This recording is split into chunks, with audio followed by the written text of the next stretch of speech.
اویس عاجز صاحب نے ایک بات کی کہ 7 ستمبر 1974 کو ہماری اس اسلامی ریاست ملک پاکستان کے اندر قادیانیوں کو قانونی اور آئینی طریقے سے کافر قرار دے دیا۔ یہاں پر میں تھوڑی سی ختم نبوت کے حوالے سے بات کرنا چاہتا ہوں۔ انشاءاللہ آپ اور آپ کے خطباء کے درمیان زیادہ دیر حائل نہیں ہونا چاہوں گا۔ ہمارے اس دور حاضر کے اندر ملحدین کی تعداد جو الحاد پرست ہیں ان کی تعداد دن بدن بڑھتی چلی جا رہی ہے۔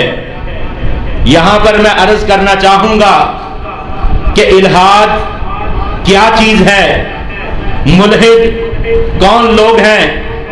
پاکستان کے اندر ایک اندازے کے مطابق ہر ماہ 6 سے 7 نوجوان الحاد پرست بنتے جا رہے ہیں۔ ان کا یہ کہنا ہے، ان کے یہ سوالات ہیں کہ خدا کیوں ہے، محمد الرسول اللہ رسول کیوں ہے، ہم کیوں اللہ اور اس کی رسول کی بات کریں، ہم کیوں دین اسلام کو مانیں، جبکہ دنیا کے اندر بے شمار مذاہب موجود ہیں۔ آج کا مسلمان جو محض اپنے والدین کی وجہ سے مسلمان ہے، یہ بات تو مکہ کے مشرک بھی کہا کرتے تھے۔ ہمارے آباء و اجداد ان بتوں کی پوجا کرتے ہیں، اس لیے ہم بھی ان بتوں کی پوجا کرتے ہیں۔ اور آج کا مسلمان بچہ، آج کا مسلمان نوجوان اگر اس سے پوچھ لیا جائے تو یہ بھی یہی جواب دے گا کہ ہمارے آباء و اجداد مسلمان تھے، اس لیے ہم بھی مسلمان ہیں۔ ان کے سوالات اپنی جگہ برحق ہیں۔ ایک ملحد نے مجھ سے یہ سوال کیا کہ خاتم النبیین پیغمبر جناب محمد الرسول اللہ صلی اللہ علیہ وسلم کی ختم نبوت کی بات کرتے ہو، خاتم النبیین پیغمبر کی آخری نبی ہونے کی بات کرتے ہو، ہمیں قرآن کے علاوہ، ہمیں اللہ کے فرمان کے علاوہ عقلی دلیل چاہیے، ہم پھر مانیں گے کہ قادیانی نبی نہیں تھا۔ آئیے اس دنیا کے اندر اس دور حاضر میں اگر آپ کا سامنا کسی ملحد کے ساتھ ہو جاتا ہے، اسے آپ عقلی دلیل دینا چاہیں، ختم نبوت پر میں چند عقلی دلیلیں پیش کرنا چاہتا ہوں۔ آئیے سب سے پہلے حضرت آدم سے بات شروع کرتا ہوں۔ حضرت آدم علیہ السلام اللہ کے نبی تھے، حضرت نوح علیہ السلام، حضرت ابراہیم علیہ السلام، حضرت لوط، حضرت ہود، حضرت ادریس، یعقوب، داؤد اور جتنے حضرت عیسیٰ، موسیٰ، 1.25 لاکھ کے قریب انبیاء کرام کو اللہ رب العالمین نے اس کائنات میں نبی بنا کے مبعوث فرمایا۔ ان میں سے 25 انبیاء کرام کے نام اللہ پاک نے قرآن پاک میں ذکر فرمایا۔ ان 25 ناموں کو جب آپ کے سامنے رکھوں گا، حضرت آدم کا نام مفرد ہے، حضرت نوح کا نام مفرد ہے، حضرت ابراہیم کا نام مفرد ہے۔ جتنے بھی انبیاء کرام قرآن پاک میں آپ کو نظر آئیں گے سب کے نام مفرد ہیں، جبکہ مرزا قادیانی کا نام مرکب ہے۔ پہلی عقلی دلیل۔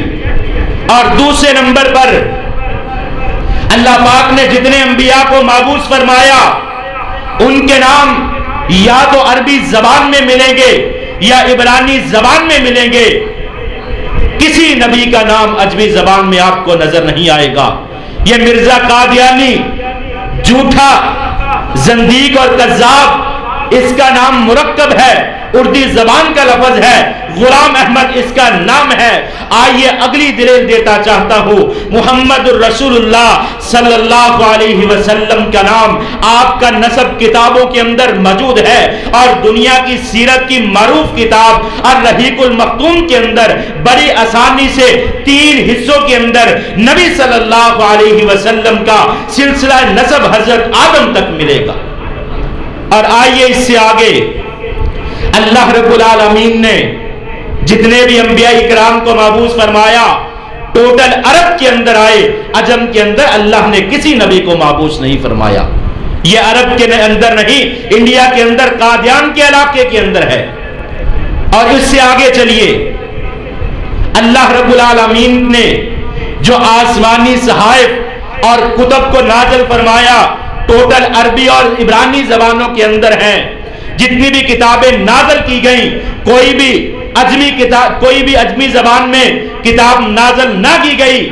اور مرزا غلام احمد قادیانی کی سب سے بڑی جھوٹے ہونے کی نشانی، اس کی کتاب اردو زبان کے اندر ہے۔ اور اللہ رب العالمین کی جو کتاب ہے، میں باقی کتابوں کی بات نہیں کروں گا، قرآن پاک کی بات کروں گا۔ قرآن پاک کے اندر اللہ نے اپنی توحید کو بیان کیا، اللہ نے اپنے پیغمبر کے قصوں کو ذکر کیا، اللہ نے اپنے پیغمبر کی سیرت کو بیان کیا۔ لیکن جو مرزا قادیانی کی کتاب ہے براہین احمدیہ، جس کو الہامی کتاب کہتا ہے، اس کتاب کا اگر زندگی میں کبھی مطالعہ کرنے کا موقع مل جائے، اس کتاب کے اندر اشتہارات موجود ہیں۔ اللہ کو کیوں ضرورت تھی کہ ایسے نبی کو مبعوث فرماتا جس کی عجمی زبان کے اندر الہامی کتاب نازل کرتا اور اس کتابوں کے اندر اشتہارات کو شائع کرتا۔